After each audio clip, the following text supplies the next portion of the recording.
My name is Maurice Washington, Director of the Michigan Athletics Career Center, and I want to thank you all for joining us again on our second installment in our Doctors In program titled The Application Process.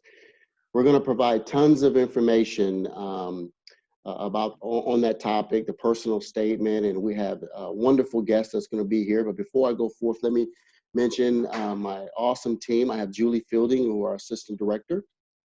I have Cody Riffle, who's our Employee Relations. I don't think that's on the call, but we have Matt Glasker, who does our graphics and social media, and Joe Marullo, who's our operations and logistics manager. Also here we have Dr. James Wasco, who is our lead medical advisor. We have Dr. James Williscroft, who's one of our medical advisors and a former dean of our University of Michigan Medical School. Not on the call here is our student athlete, Caroline McGee. She's one of our rowers, and she leads our athletes in medicine committee. And I'll let Dr. Wasco take it from here so we can get this started. Well, welcome everybody. I'm glad that you had the chance to join us, those of you who are here in person and those of you who are watching on the video at another time. And I'd like to introduce to you a really special guest that I've known for many, many years. And she's really an expert in the field of medical admissions, largely because she's worked in the department for many, many years and has been the director of admissions for the University of Michigan Medical School for 5 years now. So Carol studied originally at Ohio Wesleyan University and then got her master's degree at Eastern Michigan University, and then came to work in the admissions office. And as director, Carol has had the opportunity to review and oversee over 40,000 medical school applications. So if there's anybody who's an expert in talking about medical admissions and how to prepare your application, it's Carol. So Carol, welcome. Thank you very much. Okay. And we'll get Carol involved in this in a minute, but let's just talk a little bit about something that you guys asked us to review, and that's writing the medical school application. And this is something which some of you have done already and some of you are still working on. And so basically, let's just review a few important points and then from the slides, and then we'll ask Carol to comment and Jim Williscroft to comment as well. So the goal of the medical school application personal statement is really to tell the admissions committee why you want to be a doctor. When you take a look at your application, there's a lot of numbers on there. You've got your MCAT score, you've got the GPA, all the classes that you've taken, then you've got references that you have secured. And so all these things are sort of second-hand, third-hand. But what the medical review team in the admissions office really want to know is something from you, something personally, some introspective look at yourself, sort of what I like to say is opening a window to your personality to let people in and see exactly why you feel you want to be a doctor and why you have the right characteristics. And so we don't want you to really tell us, I'm empathetic, I'm compassionate, I've got good people skills, all that stuff. But we want you to show in the experiences that you've had and the ones that you write about that you have the right character, the kind of character that people are looking for. And you do that by chronicling the experiences that you have, the competencies that you have that differentiates you from other applicants. And we mostly don't want you to mention in this personal statement how you differ from other applicants. We want you to focus on yourself and tell us why you feel, not compared to others, but why you feel that this is the right field for you. So next slide, Julie. Just some brief issues about the application itself. The application, if you're going to apply through the American Medical College admission system, it's 5,300 characters, and that's the maximum. And the characters include, of course, letters, numbers, punctuation marks, and spaces. And you can't exceed those numbers because it'll just get washed out in the end. If you're applying for a DO program, then the length is the same, 5,300 characters. And if you're applying through the Texas Medical and Dental admission system, the application is a little shorter, it's 5,000 characters. So next, Julie, and the structure that you should, now everyone's application personal statement is going to be different, but what most people recommend is that you have an opening sort of paragraph or statement, something which grabs the reader's attention, establishes a theme for your personal statement, and really makes the reader want to read on and see what else is going to come. In the body of the essay, which is 3, 4, 5 paragraphs, whatever you have, you want to make sure that that the paragraphs transition well from one to another so it's eminently readable. And the body of the essay is there to show your theme, to show your introspection, to highlight the important parts of your path. And then you can use illustrative anecdotes and use proper transitions between the paragraphs. And then in the final paragraph, this is the important one. You need to really summarize your qualities, summarize your goal. And what I really love to see when I review applications is to demonstrate your passion, demonstrate your commitment, and give the reader a reason why you should be considered for a medical school. And since this is a theme, you sort of want to tie the opening and concluding comments together. So Jim Williscroft, Dr. Dean Williscroft, would you make some comments about all this? Sure, I think you really hit the key points there. From my perspective, demonstrating your passion and commitment is really key. There seems to be a sort of urban mythology that the important thing is to check boxes, that I, volunteered at the soup kitchen, I rounded with 3 docs, etc. To me, commitment and passion far more important than going about it like you're checking boxes. As Jim or Dr. Wasco said, this should be a story. This should really demonstrate your journey. How did you get here? Why is it that you're interested in medical school? It shouldn't be that, well, you think it's the next best thing to do because everybody in your family's a doctor or something like that. What are the things that have been really important in your decision to pursue medical school? And you should put that in this statement.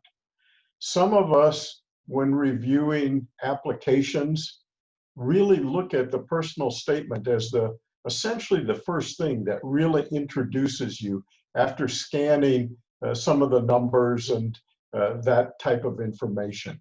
So think about this like you would a great novel, a great movie. What is it that draws you in? And make sure that then you tie it all together, as Jim said, in that concluding paragraph.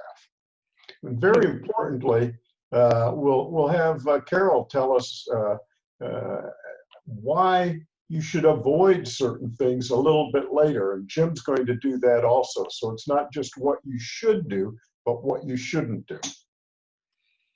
Thanks, Jim, very much. I think one of the points that I should raise, and I'm sure you agree with this, is that you are sitting as an applicant and you've got maybe a 3.6 average or a 3.8 average or better, and you've got a decent score on your MCAT exam, and you're very proud of yourself, and you should be, because this has been a lot of work that you've put into it, a lot of time, a lot of energy. But the average medical school gets thousands of applications, and many hundreds or many thousands will have similar numbers to you. What they don't have is you and your perspective. And so as Dr. Williscroft said, it's your job to tell us the important things about it. Any further comments, Carol, about that? No, I think it's really well taken if you listen to this advice and stay in your lane for yourself. Don't think too much about other people. That'll be kind of the theme of my talk to you this afternoon, is to really stay in your lane and think about your journey and how you can reflect this. This is another opportunity for you to tell us more about yourself and your story. So take advantage of it. Sure. Go ahead, Jim. One thing to add, as athletes, you are very, very familiar with the demands of your practice schedules, team meetings, all of the commitments. but most of the readers of your application don't have that type of understanding and insight.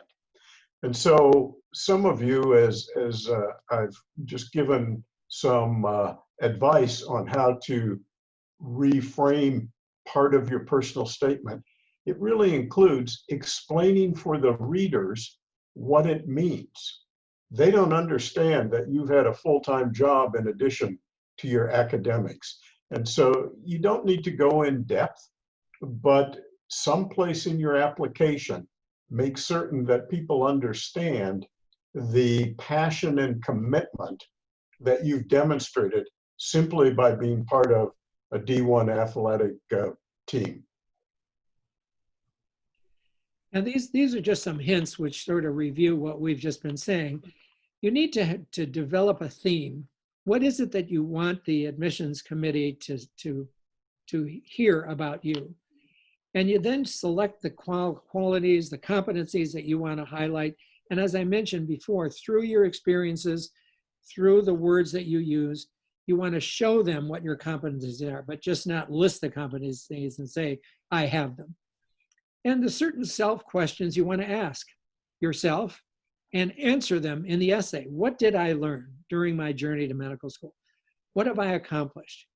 How were others helped by what I've done? How were my experiences transformation? And I love that word when it applies to medical school applications.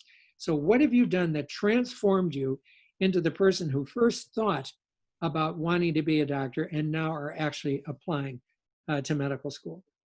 And how did all these experiences contribute to or verify my career choice? And mostly when you write about it, you want to be conversational as you can be, so that people really are interested in reading it.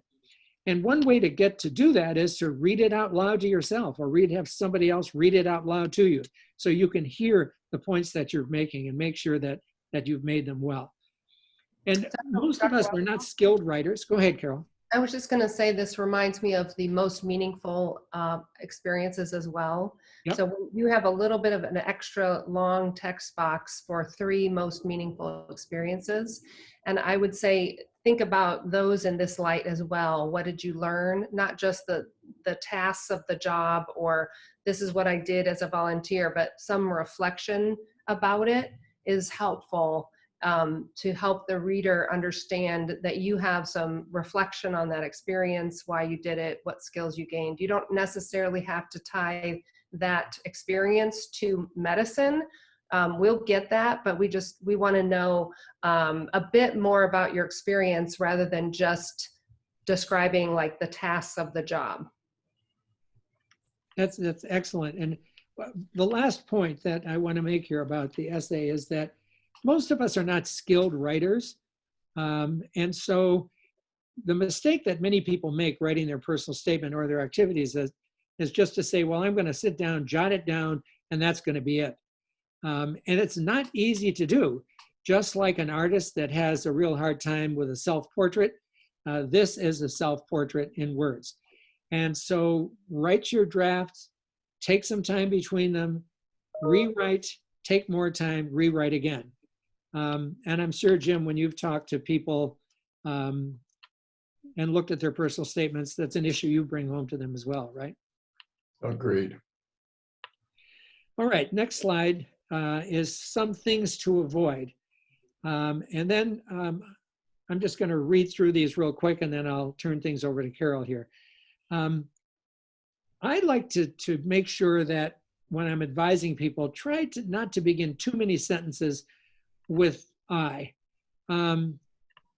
Naturally, you're talking about yourself, so there has to be a little of that in there. But if you have 6 sentences in a row that all begin with I, it really doesn't look good. It speaks to a little arrogance, I think. Try to be a little bit more communicative and use other ways to phrase it. And I'd like, as a reviewer, to make sure that you're not repeating everything that's in your work and experience information. But if there's something that's in your work experiences, something that you've written about that's most meaningful, and you want to use some of that in your personal statement, that's fine, but look at it from a different lens. Don't just repeat the same story. I'd like also to remind you to not have complex sentences that are too long, or words that are too many syllables in them. Try to avoid being too didactic or scientific or factual. Don't be self-congratulatory, and sort of avoid high school issues unless they connect really well with your college and post-college stuff longitudinally. And cliches are cliches, and I should leave it at that. Everyone likes science. Everyone wants to help people, and it's okay to say that. We want you to help people, and we want you to love science, but don't just say that. Say something about why. Carol. Yeah, I would say, you know, sometimes people will say, I want to help people, and then we'll look back in their experiences and we can't see very much service or orientation to helping others in their community over a period of time. And so it doesn't ring true to just say, I want to help people. You have to have the breadth and depth of activities behind that statement for sure. And high school, we don't take high school experiences on those 15 experiences list. Certainly, again, I agree you can connect back to high school if you have been working with Big Brothers Big Sisters for 8 years and you started in high school. Yes, mention it in your essay or in your description of Big Brothers Big Sisters. But I completely agree with that. And really the biggest misstep I see is that people reiterate their CV again in the main essay of the AMCAS. And I just read all of the experiences, and then the person has reiterated everything, and it doesn't help shed any new light, and it doesn't give me any window into that you have thought about things a bit on a deeper level. I'd be interested in, from you, Dean Williscroft, and you, Carol, when you read applications, do you read the personal statement first or the experiences first? After you look at the basic numbers, of course, but what's your sort of style? I read the experiences first, and then I'm seeing how that essay ties in. I mean, I'm looking at everything, and pretty much the essay and the secondary essays are last. Okay. I always read the personal statement first, and then go to the experiences, and then to the secondaries. Yeah, that's sort of what I do. Mm-hmm. So one of the things to really emphasize what Carol said, like I want to help people, and yet there's no real evidence of any commitment to it. Similarly, and this will be a bit hyperbole, I want to make breakthroughs in curing cancer, and there's no evidence whatsoever of really a commitment long-term to research or any productivity there. So it's in whatever statement you make, there has to be evidence that indeed you've been committed to that. And sometimes that's difficult, but it is possible even with the schedules that all of you have. But it may be different than your peers on campus that don't have athletic commitments. You have opportunities to demonstrate teamwork, leadership, commitment to something bigger than yourself, if you will, that many of them don't have. Okay, Julie, move on to the next. Okay, so now that you've filled out your application and you've submitted it, what you're hoping to have happen is that the medical schools will look at it, they'll review your application, and they'll want to say, I'd like to see more about this person. I'd like to bring them in for an interview or do online interviews or something. So maybe, Carol, you can sort of take over from here and tell us how that whole process happens and what's happening with the interview process going forward and some strong points you want to make. Sure. So most medical schools are interviewing virtually next year. Some will choose an option where local candidates might be interviewed on their campus. But for the most part, my colleagues are preparing for virtual interviews, as are we. So yes, you'll have to do your research into how the school interviews. Are they traditional we call them long form interviews. We have 2 of them where you have a conversation about your application and that person has read all about you and wants to learn more about your passions. We still plan on doing 2 of those. You would either have an alum, a faculty member, or a medical student interview you, and they would have read your file and seen everything that you've written on there and your body of work, but they don't see your grades and scores. And we also combine it with it's a type of a multiple mini interview. Have you heard of MMIs? And we do 6, typically we've done 6-minute stations, but this year we're going to do 5 6-minute stations in our virtual interviewing to get at the attributes of teamwork and communication, ethical decision-making, cultural competency. And so we do a good job of explaining the process. I mean, I don't have it all out there right now on the website because we're working on that this summer, but you would have a very good idea of what to expect should you interview at Michigan. And you would have opportunities to practice your like your equipment on the Monday before your interview. Your interview would be on Friday, and through and help you see how we're going to give you a virtual backdrop. We're going to see, you know, how that loads on your computer or your phone. We'll check your lighting. I mean, we want to help you be your best self in this virtual space. So you would want to check on that, you know, with a friend and see about your lighting and all of that, and test your camera and your microphone, etc. We would not have you stand up to see what you're wearing on the bottom. That's not a trick that we're going to play on people, but I've heard that said. But you know, you want to be professional, probably just on the safe side. Why don't you be professional top to bottom? And just recognize that, yeah, I think that medical schools, this is a new thing for us. And I feel like medical school admissions offices are going to be as flexible as they can and as fair as they possibly can in trying to get to know as much about you as they can. And we have added a Casper score in the last couple of years, and I'll tell you about that in a minute. But we're also adding some virtual interview questions from the AAMC this year. We can't bring you to campus, so we want to try to see you in as holistic look as possible with all different angles, like a 360 look, right? So we have everything on your application, what you've written, all your body of work, and that's going to help us figure out whether to offer you an interview. The Casper score it's a situational judgment test that is, you have to pay $12 to take the test. You do it in your own time with your own equipment, and you are watching a video prompt and you are responding in a written response to an ethical dilemma, kind of a sticky situation. How would you handle it? It isn't the practice tests that I've done. They aren't way out of the realm of possibilities of just everyday life, of work and your life. But you do have to figure out, okay, how am I going to, you know, kind of do some practice exams for Casper. You submit that and you don't see how they're scoring you in an exact way. So when you're presenting these answers, the medical school does not see the answers, okay? So we are relying on them to tell us, where do you fall in this range of people who have taken this situational judgment test? We're collecting those situational judgment test scores and not using them as part of our holistic review.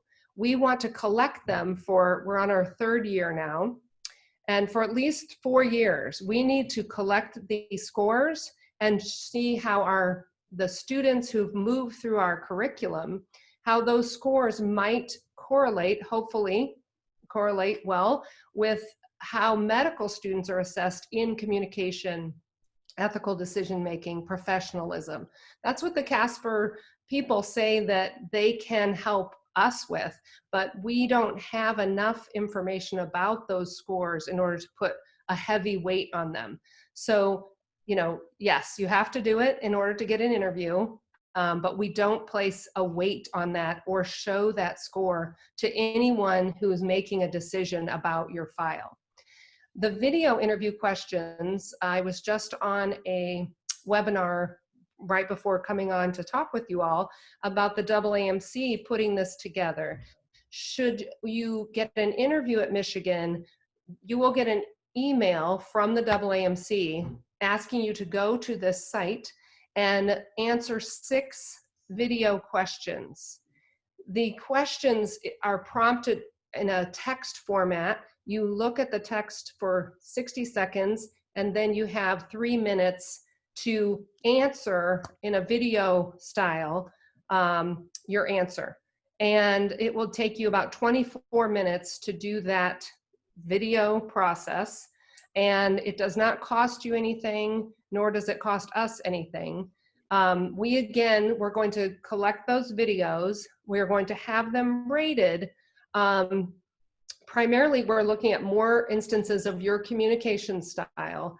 And we have not had our committee meet this summer to decide at what stage those videos would be reviewed. So I'm completely transparent. Once we make that decision, you know, I'm more than happy to say to anyone, and our interviewees will know exactly how those are used in our process.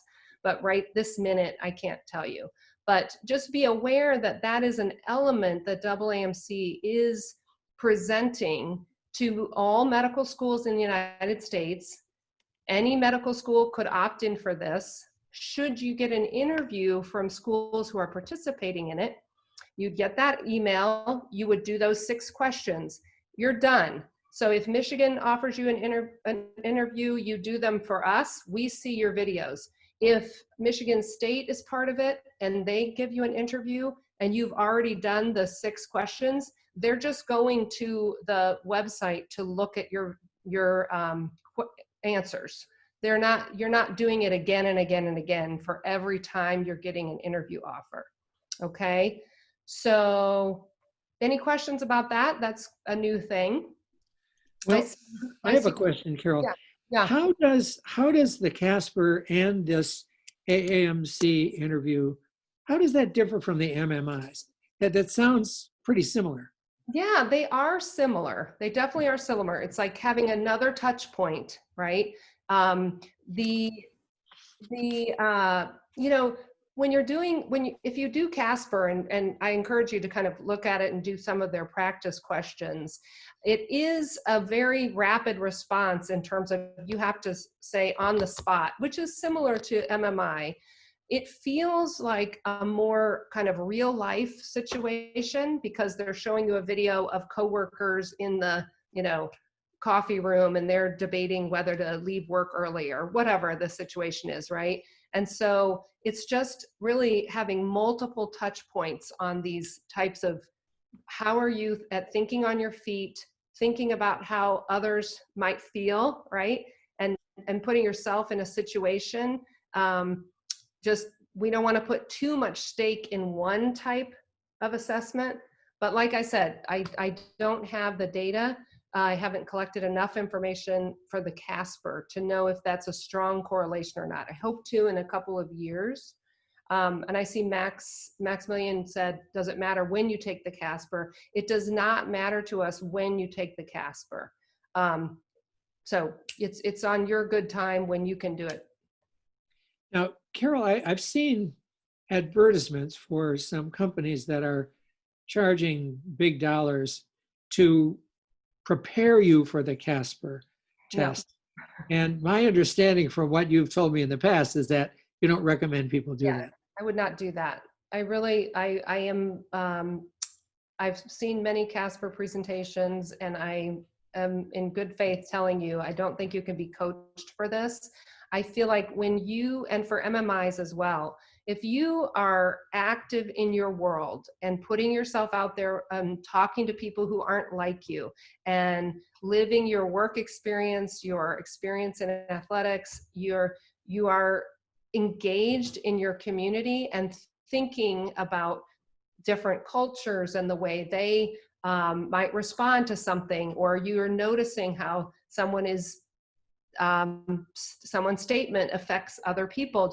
I think you're just needing to be aware and be living in your space. Don't live in too tight of a bubble, only talking with your two, good friends. I know we're all in a bubble right now with this pandemic, but they say people with work life experience do very well on Casper.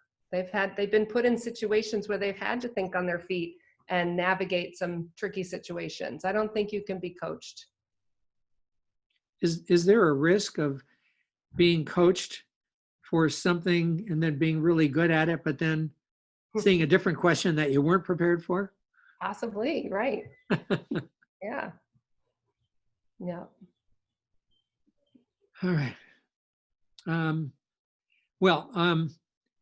The AAMC has been working overtime for months and months since this pandemic has occurred. And we talked about this with Dr. Gay, the Dean of Admissions, a couple weeks ago, but let's just review those things quickly. So, and then Carol, you can comment, on whatever, you'd like to, but the school access for applicants' files has been delayed. In the past, your early date of application was around the end of May 28th, May 29th. And then during that month that followed, MCAS began the verification process, and the first bolus of applications, or first lump of group of applications, were submitted to the medical schools near the end of June for review. But this year, that's been delayed till July 10th. So what does this mean for the school and for the students, Carol? So we are working hard at trying to see applications without having the scores verified so that doesn't hold up a screening. So I feel like we're going to be ready to go on July 10th to start reading, but I wouldn't be too anxious about that every single piece is not in. For Michigan, we review files even in past years when every single piece was not in, okay? So we will do due diligence when some schools are having trouble with transcripts even right now because of the pandemic. So, we don't want to disadvantage people because of some elements that they couldn't control, like transcripts or their MCAT was canceled, things like that. My main focus is really to have you apply when you're really fully ready to apply. So meaning back in January, February, you felt like you have this wonderful body of work and years of experience that your main application is all of those experiences. And as Dr. Wilscroft said, your passions really shine through. Yes, you need to have the academic piece to show us that you can handle the rigors at Michigan. But if there's any question that you might not have the breadth and depth of experiences, I'm keeping aside kind of the academic piece. I really just want you to think about, are your advisors telling you you have your strongest application right now? Then yes, apply. And if you've had a good amount of time to study for the MCAT, regardless of these crazy circumstances you are in, if you still feel like you're going to, for the most part, give your best shot to the MCAT, then yes, apply. I think so I'm trying to say the normal rules still apply in terms of you need to have a nice, wonderful, strong application. I think you have to have faith that the medical schools are going to do due diligence to take their time to read files, bring in scores, bring in grades, and really, it won't be quite such a mad rush to have everything in and to get everything done. I think you need to just say, okay, I can't control what the medical schools are doing, but I can control when I apply, how much time I am studying for the MCAT, and know that we are flexible. We're being very flexible. And I think Dr. Gay talked about this with online courses and pass-fail, and just these later MCAT scores would not be a poor reflection on you because of the pandemic having hit, right? Carol, one of the frustrating things that I've heard from countless students is the changes in their MCAT dates. I mean, so many students were prepared to take the MCAT. They'd arranged their study so that they were ready in March or April. And then, of course, those dates were canceled and they got put off to May or June, most likely June. And now I've had a couple of students who've had that canceled too, and now put off until August. So, I mean, this has got to be frustrating for the individual who had geared up and planned. So, any advice there? You know, I really feel for you if you're in that situation. I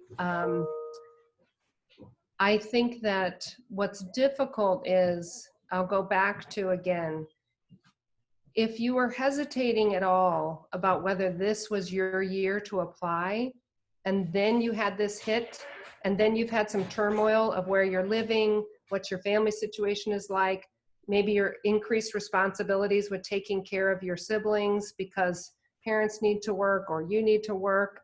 I mean, life throws you a curveball. Maybe this isn't your year to apply.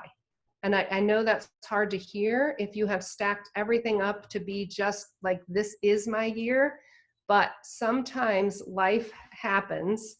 And I want you to apply to be the most successful that you can. So I have good faith that the MCAT people will turn around your score sooner, that they have increased their time slots and they have done all that.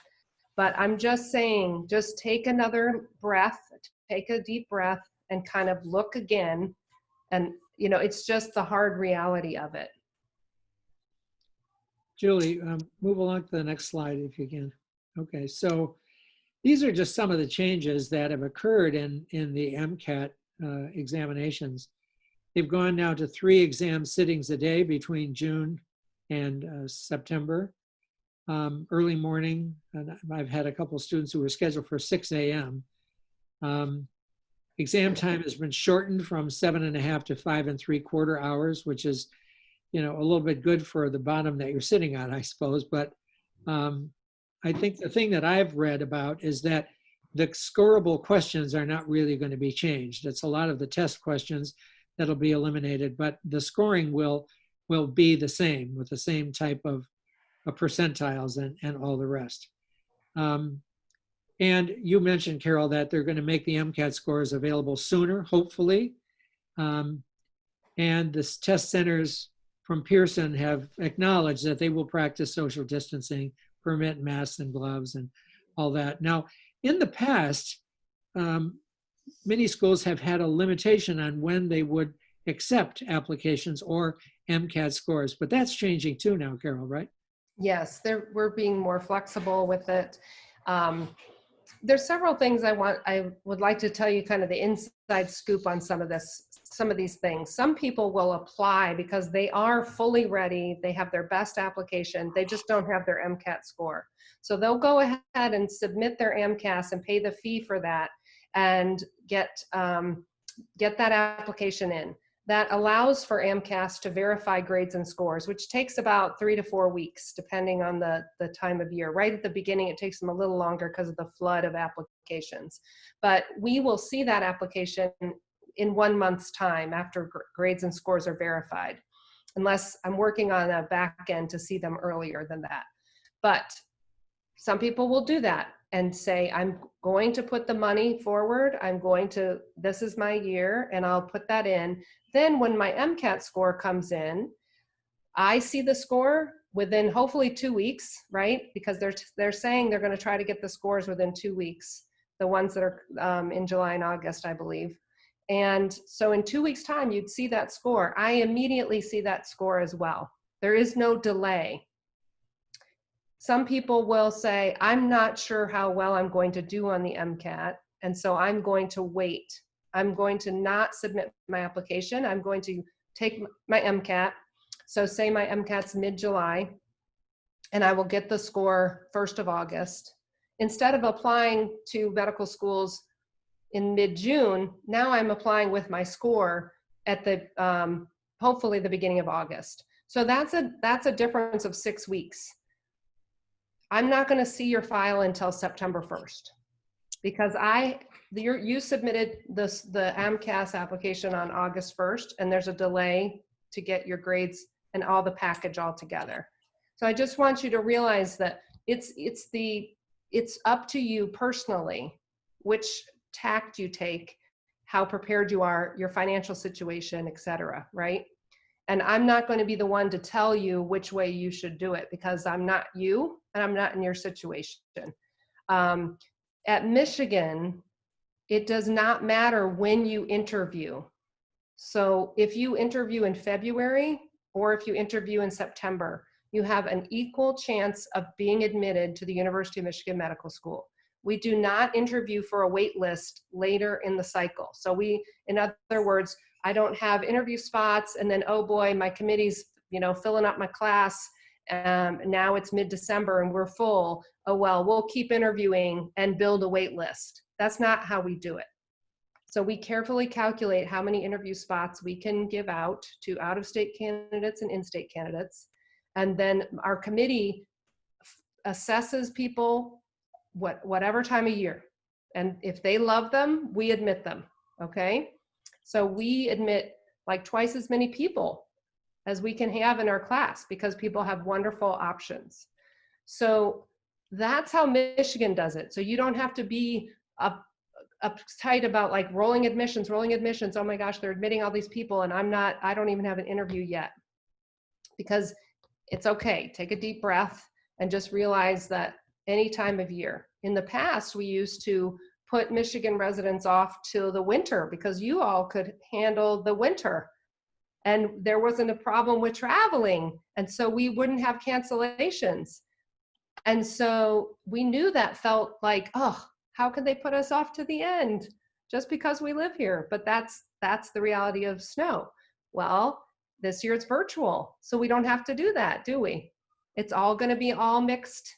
Everyone's going to be all mixed in and have interview offers, whether you're in state, out of state, as we move through and read them. Now, other schools might do it differently. So I'm just telling you, you don't have control over that process, but I'm just telling you the realities of it. It's different for different schools. Carol, one of the advantages, as I've participated in many interview sessions in the medical school over 15 years, one of the advantages is the opportunity for applicants to meet and greet with students who are currently in the medical school, and to also see the community and all that. Well, how will that happen in a virtual way? Yeah, I'm sad not to have interview days. It's wonderful to have people come to our campus, especially people who haven't been to Ann Arbor. I don't know how many of you all hadn't set foot in Ann Arbor before looking at Michigan as an undergraduate institution, and meeting people is big. So we're going to try to have people meet people virtually as much as possible, meet our students. And hopefully in the spring, we can bring people back to campus, admitted students, in a variety of ways. We used to just do one kind of big second look weekend. Maybe we'll just do several small visit days and get people to campus. That's what I'm hoping for. Okay, well, we've got your take a deep breath comments on the slide here. So could you comment on the rest of the items there? Sure. I just think a big part of when I talk to pre-meds is really to take a deep breath. It's a very long process. It's like a marathon for any of you all who are runners. I want you to be successful. I want you to apply when you're really ready to apply. Focus on what you can control, and that is a big piece of it. Sometimes when I talk to people who weren't successful the year before, we do feedback appointments in the month of May. And the most common answer that I get from students, and I say, did it feel like this was your year? And they say, actually, no, I was just kind of wanted to test the waters. Well, it's expensive to test the waters. It's anxiety provoking to test the waters.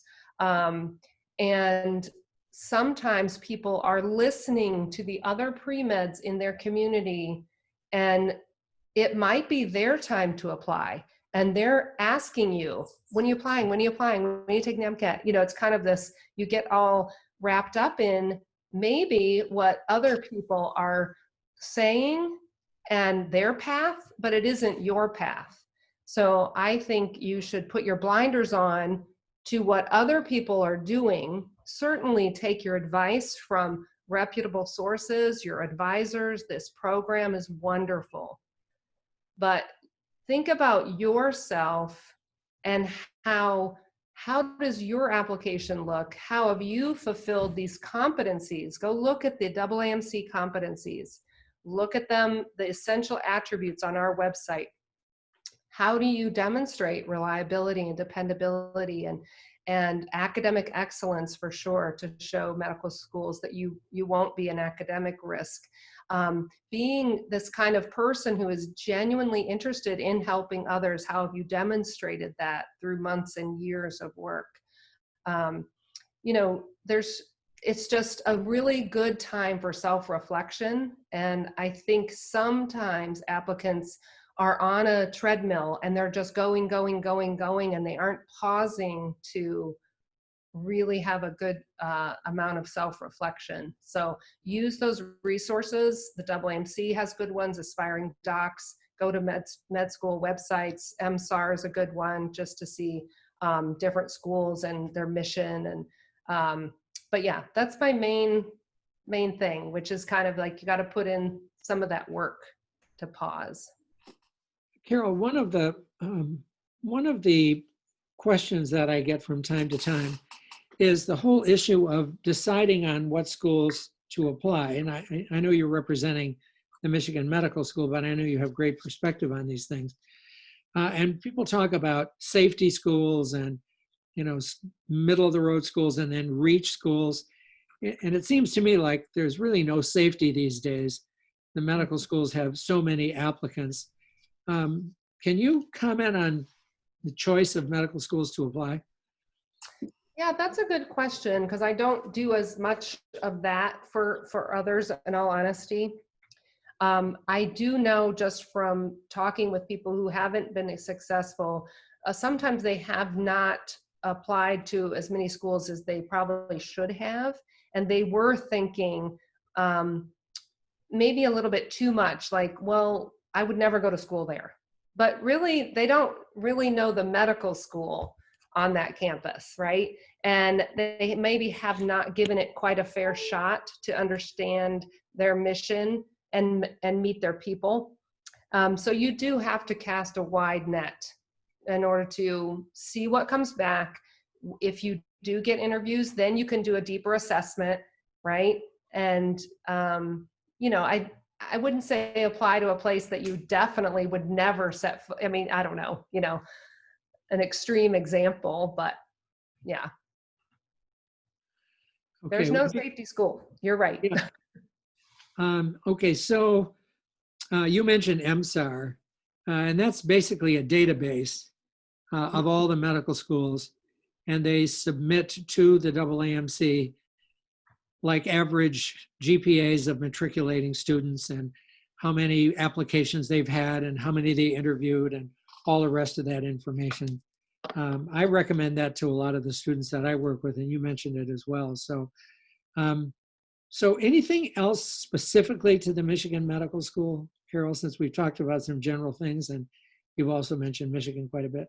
Yeah, I think I pretty much touched on these things. I do think Michigan is quite unique in our flexibility with several things in the application process. Some of those are with letters of recommendation. We don't say you have to have a specific letter, say from a faculty member in the sciences. Some schools will do that. We say we want your 3 best letters, people who know you very well and can speak about your competencies. There's a AAMC resource. If you type into Google AAMC letter recommenders PDF, it'll pull up this wonderful resource for your letter writers. You can give it to them and say, these are the things they want you to talk about in a letter about me. Do you feel comfortable doing that? Because it's more than saying they got an A in chemistry or whatever course, right? It's talking about your dependability and your resilience and your teamwork and really personal attributes about you. Is a much more valuable letter.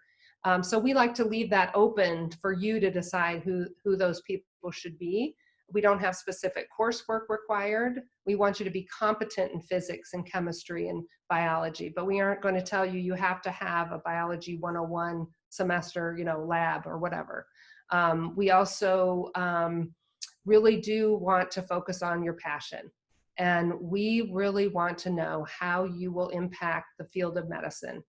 How are you going to change the face of patient care in our society? What is your role going to be? And you do have to have the body of work, as Dr. Woolscroft said, to support the statement that is saying that that's the direction you're going in. If you're saying it's in health disparities, don't just say it, I have to see it, right? Or if it's in the field of research or in academic medicine, if you think that's the bent you want to take. Or in sports medicine or whatever it is. So I think that you have, I love working at Michigan and being in the admissions group at Michigan to have the wonderful opportunity to read applications where it really clicks. They're very genuine about what they're talking about. It resonates in their essays. It resonates through their letters of recommendation. It's backed up by their body of work. And you can see that they would be a really wonderful teammate, a person in a class that will help their classmates. And we strive to look for that. It's a difficult journey, medical school. Many of you have been on difficult journeys. You will do this as well. And we just need to see how you have managed to be resilient through times that have been very difficult for you. I want to see what resources you used. How did you rise above that situation? And show me the resiliency. So, if you've had significant hardships, definitely please write about them. If you don't tell your whole story to us, we won't understand you as a whole person.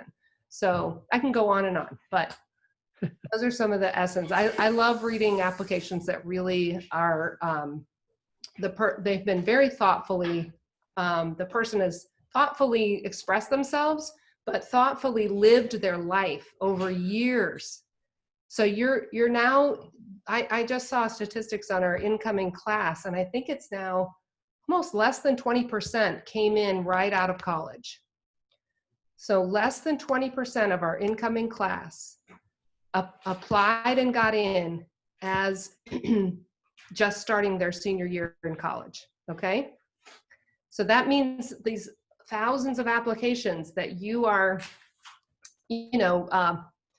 we're also reading, they have years of experience of work sometimes, okay? So I just want to put that in context, that it might not just be you don't have the breadth and depth of work yet. I can speak frankly, Carol, about how excited you get when people appear for the interview who fulfill the competencies you're looking for, because you and I have that conversation almost every time I interview, when I'll come up to you and say, let me tell you about the people that I've interviewed.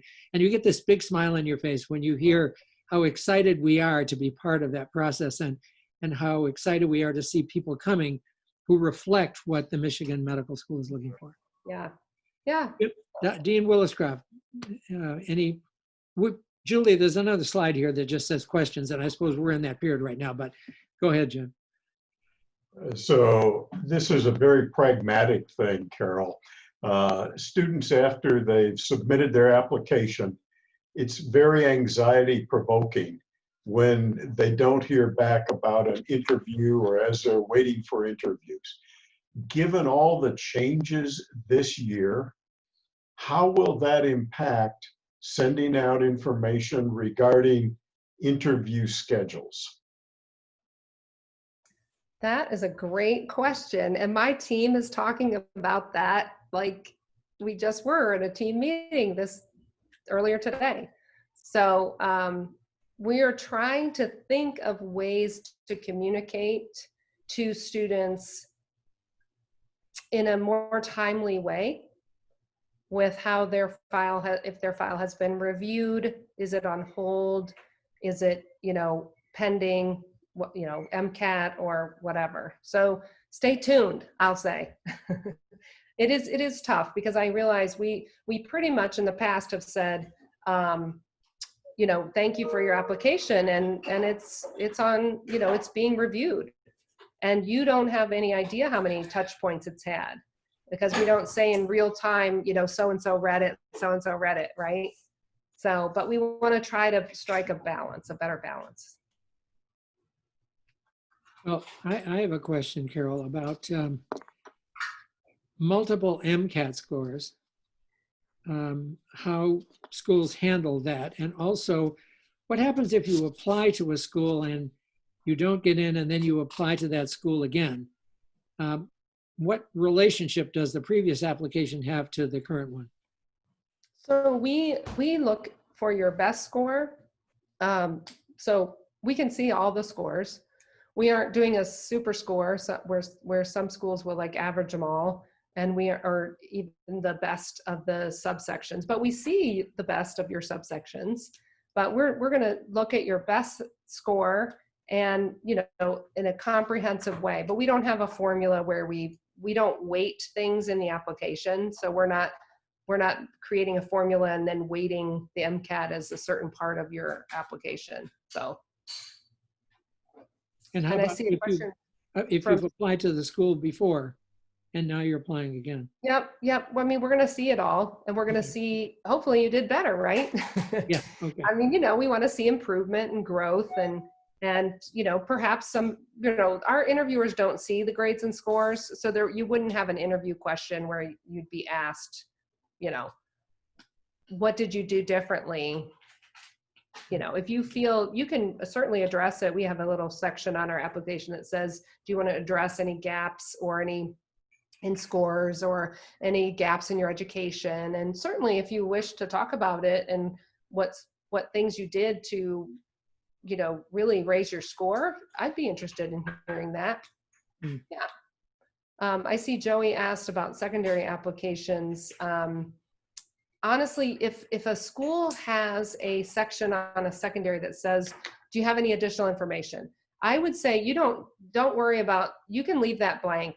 And if you have felt like, no, I pretty much covered it, like they're just trying to allow for any other circumstance where someone might say, like if I said, any gaps in grades or anything you want to tell us, if you've fully answered everything, you're good. You don't have to worry about leaving it blank.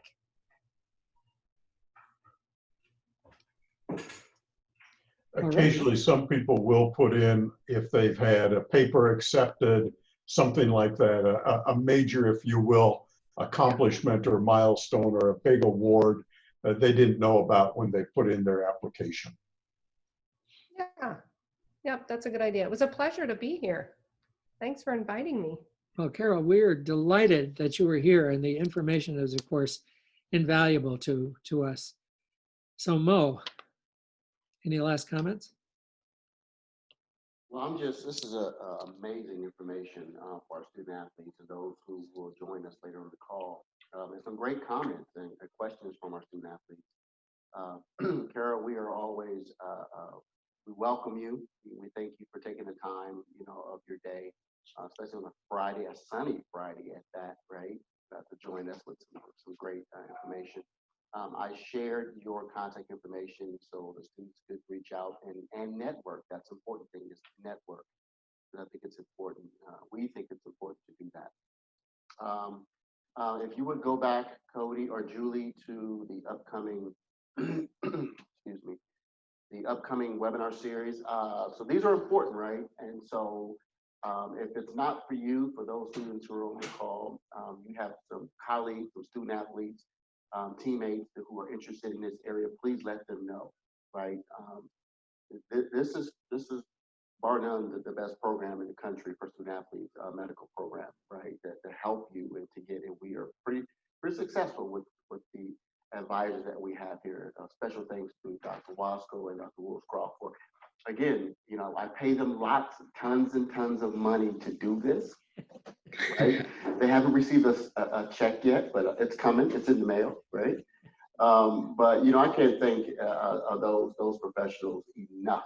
I mean, I'm indebted to you both for what you are doing and putting together for our student athletes and how we're able to serve them, right, in this time. And so, again, super excited about the upcoming series. Please join us, tell your colleagues, and I'll let Cody finish us off.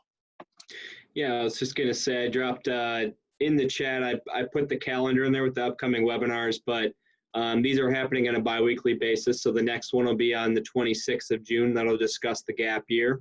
Then the one following that will be pertaining to becoming a physician's assistant. That'll be on July 10th. So look out for some of the emails from us or Maurice or any of our advisors. And we'll keep making these great sessions for those interested in pursuing these types of careers. Cody, may I add on the gap year that the two guests that we'll have for this gap year are, one is a current student at the Medical College of Wisconsin, who spent some gap year time here at Michigan in research. And the second is an emerging medical student. He's been accepted for this coming class and will be a freshman in the Michigan Medical School class in August of 2020. And he did some research after he finished his undergraduate years at Wisconsin. He went to undergraduate here at Michigan, but then he did some research at Wisconsin, joined the EPIC team for 3 years, the medical records program, then came back to Michigan, got a master's degree, and now both of those students will be great resources for us to talk about the gap year. It's definitely a session you don't want to miss. So thank you again to everyone for tuning in, and we will catch you on the next one.